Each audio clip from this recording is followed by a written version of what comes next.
Bismillahir Rahmanir Rahim.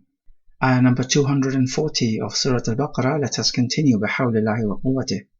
قال الله تعالى: والذين يتوفون منكم ويذرون أزواجا وصية لأزواجهم متاعا إلى الحول غير إخراج فإن خرجنا فلا جناح عليكم فيما فعلن في أنفسهن من معروف والله عزيز حكيم. So some vocabulary here. يتوفون from توفى يتوفى, which means to give death. So those who die and they leave behind wives. Then the word is wasiyatan, which means a bequest, which is wealth that you stipulate should go to certain people after your death. That's what it means in this context. Notice the word wasiyatan is mansub al-fatha because it is a maf'ul and the verb is missing. It is implied. The verb would be yusuna wasiyatan. They leave a bequest. But it is implied because it's well known. Mata'an means provisions. Ila al-hawl, that means up to 1 lunar year. Ghayra ikhraj, not sending them out, or if you like, kicking them out of the house, as in the house of the husband. So that is to say, the husband is not allowed to tell the wife to leave the house after he dies, and his inheritors are not allowed to kick her out of the marital house either. But he says, فَإِنْ خَرَجْنَا, if they leave, meaning the women, that is the widows, فَلَا جُنَاحَ عَلَيْكُمْ, there is no sin upon you, meaning upon the inheritors of the deceased husband. فِيمَا فَعَلْنَا فِي أَنفُسِهِنَّ مِن مَعْرُوفٍ, there is no sin upon you for that which they do by themselves, provided it is reasonable. So this is to say that if the wives want, they may leave the house of the husband, and you're not allowed to trap them inside, and they may adorn themselves seeking marriage to another man if they want to do so. It is their choice.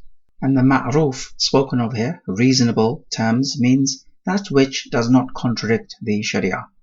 So the idea behind this ayah is that when the husband dies, the husband needs to make arrangements that the wife stays in his house for 1 year, that is a lunar year, and she must be provided for, either from his own wealth or the inheritors looking after her. This would be a duty on the inheritors of the husband. If, however, the wife during this year at any point wants to leave, she may do so, and she may marry another man, and that is her right and her choice. However, if she does leave the house, then the inheritors are no longer obliged to spend on her. Now, as you may have already realized, this ayah clashes with ayah number 234, talking about the 4 months and 10 days. The majority of the scholars are of the opinion that ayah 234 abrogates this ayah, ayah 240. Bukhari reports in his Sahih that Ibn Zubayr said to Uthman ibn Affan that this ayah 240 is abrogated by ayah 234, so why did you keep ayah 240 in the Quran? And Uthman radiallahu anh simply replied, "O my nephew, I will not change any part of the Quran from its place." So we say that the practical benefits of this ayah are abrogated, but the ayah remains in the Quran to be recited. And you may find it weird that ayah 234 abrogates ayah 240. Should it not be the case that the ayah which comes later abrogates the ayah which comes before? Well, yes, ayah 234 actually came after ayah 240, yet in the Quran the abrogated ayah comes after the abrogating ayah, which may seem counterintuitive, but the Quran does not necessarily follow your intuition. For example, Surah Al-Fatiha was not the first surah to be revealed, and yet it is the first surah of the Quran. So the Quran has its own system and its own ordering, its tawqifi, and we do not really have much else to say about that. So practically speaking, what happens is that the woman is obliged to wait 4 months and 10 days in the house of the husband. She's not allowed to just leave unless it's an absolute necessity, for example, if it's a dangerous place to live and she fears for her safety. So this 1 year living in the house is abrogated. Also, what is abrogated is the 1 year expenditure on her, and that is abrogated by the ayat of inheritance, which are found in Surah An-Nisa. The evidence that the widowed woman lives in the house of the husband and does not leave is the hadith of Furay'ah bint Malik, whose husband went out chasing a couple of servants who fled, and what happened is that the servants ambushed him and murdered him. And so Furay'ah became a widow, and she came to the Prophet asking him whether she could return to her family. Initially the Prophet allowed her because her husband did not leave her any expenditure or any residence that he owns. The Prophet allowed her to go back to her family, but then he summoned her almost immediately and ordered her, umkuthi fi baytiki hatta yablugha al-kitabu ajala. Stay in your house, meaning your marital house, the husband's house, until the term reaches its end. That is the 4 months and 10 days. Wallahu azizun hakim, that is clear enough. Now, there is a minority opinion here. Let's just make mention of it. It says that ayat 234 is giving the order to the widowed woman that she waits for 4 months and 10 days. Whereas ayat 240 is issuing an order to the inheritors of the husband that they must allow her to stay in the house of the husband for 1 whole year. So in other words, if she wants to spend more than 4 months and 10 days in the house of the husband, living up to a year, then they must allow it, and they are not allowed to kick her out. So upon this, the iddah period for the widowed woman is still 4 months and 10 days. However, if she wants to, she can spend the whole year in the house of the husband. So this is an alternative opinion. However, it appears that the first opinion is the stronger opinion. You'll remember in the narration which we just gave, Uthman radiallahu an acknowledged that ayah 240 is abrogated, and Allah knows best. If we go by the majority opinion that this is an abrogation, then it would further prove to us that the ordering of the ayat of the Quran are tawqifi, meaning Allah dictates them, and it is not down to our own tastes and preferences, and we have nothing more to do than to follow. Because again, you would have noticed that the abrogated ayah comes after the abrogating ayah, whereas it ought to have been the other way around. We may take from this ayah that Allah Jalla wa Ala has vast mercy.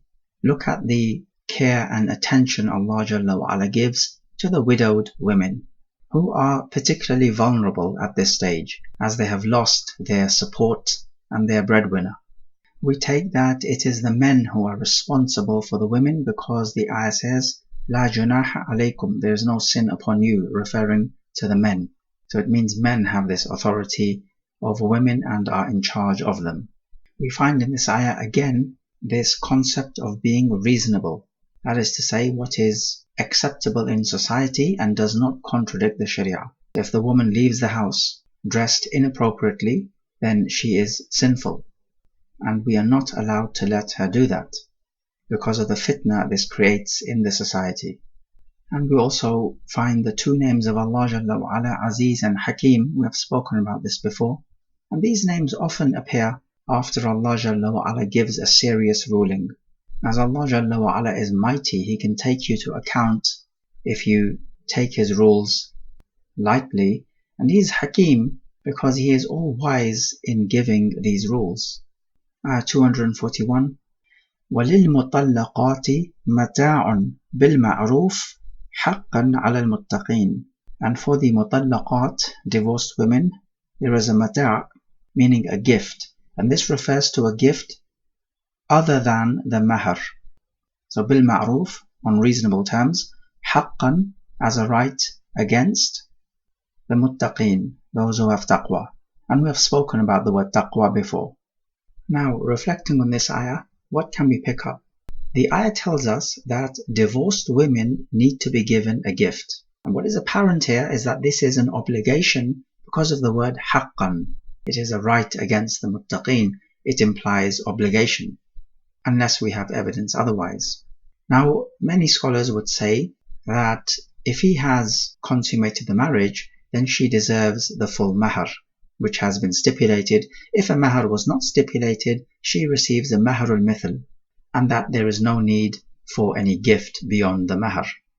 Another exception they make is that if he divorces her before consummating the marriage, then, as we have discussed before, he needs to give her half of the stipulated mahar.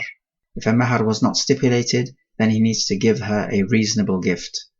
However, there is another opinion held by Shaykh al-Islam ibn Taymiyyah, who says that this ayah is mutlaq, it is in the absolute sense, meaning to say any divorced woman needs to be given a gift. So based upon this, if a man marries a woman and has consummated the marriage, she definitely deserves the mahar.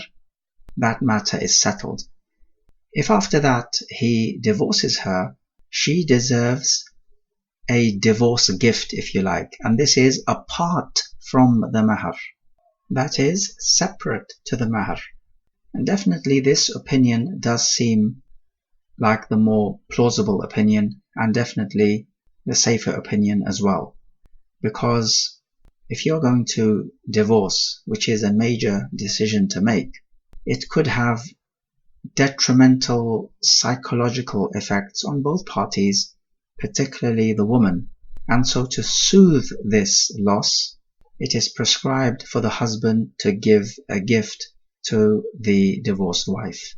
And that this is so much better than just kicking her out of the house and telling her to get lost, and how you hope that she dies in a ditch, suffering a miserable life. No, this is not the behavior that the Sharia approves of.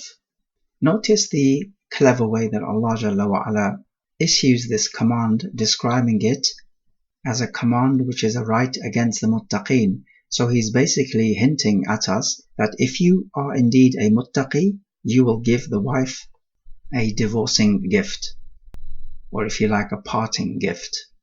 If you do not have taqwa, you will not follow this rule. And yet again we see the word bil ma'ruf, on reasonable terms.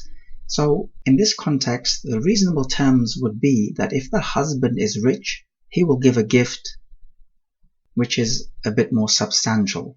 If the husband is poor, he will give a gift in accordance with his means. This is what reasonable is. And we take this from the previous ayah we discussed, عَلَى الْمُوسِعِ قَدَرُهُ وَعَلَى الْمُقْتَرِ قَدَرُهُ. Ayah 242.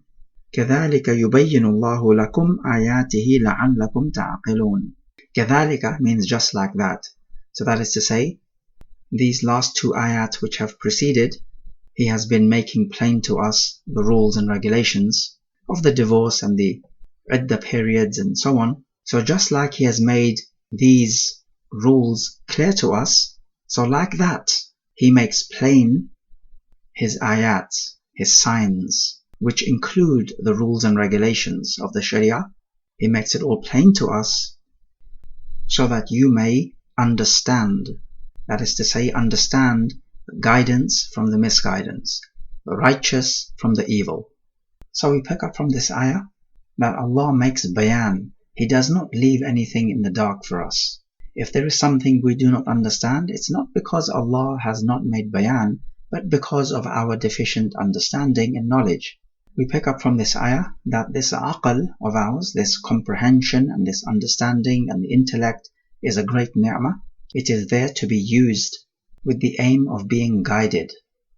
And that those people who reject al-Islam, even though they claim to be people of intelligence and science, are actually the foolish ones. أَلَا إِنَّهُمْ هُمُ السُّفَهَاءُ وَلَكِنْ لَا يَشْعُرُونَ. Wallahu a'lam.